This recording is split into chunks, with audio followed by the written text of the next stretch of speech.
Sheryl Wagner loves gardening, but she barely has time for hobbies. She's a single mom with 2 daughters and a thriving healthcare business to run. But several years ago, when she first opened her practice, the waiting room was often empty. You have to build your own business. So on top of $100,000 worth of student loans, you have to start from square one.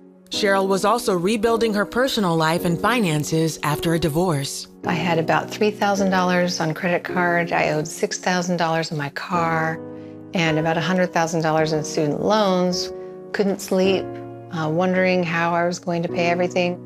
We shopped at thrift stores. I kept using the credit cards for food. Basically did whatever we could to get by. The enormous financial stress brought Sheryl to her knees.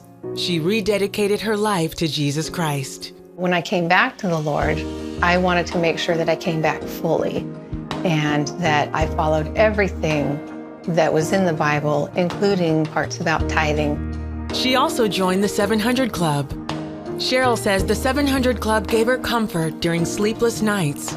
I just trusted God that my income would increase to cover the cost. After several months of faithful giving, Sheryl says her medical practice began to grow. I started getting more patients at work, and my schedule began to be fuller. The following year was even better. I realized I made $16,000 more, and that allowed me to qualify for the loan on the house. She and her children recently moved out of their cramped apartment into a new home. It just makes me feel so loved by God.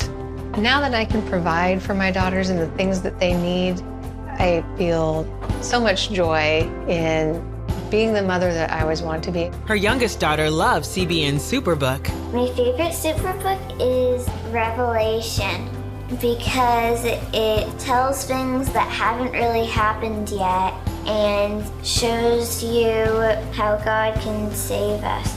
Sheryl is so grateful for God's blessings, she doubled her pledge to CBN. To be involved in what God's involved in is the greatest joy, and God gives back when you're involved in His work.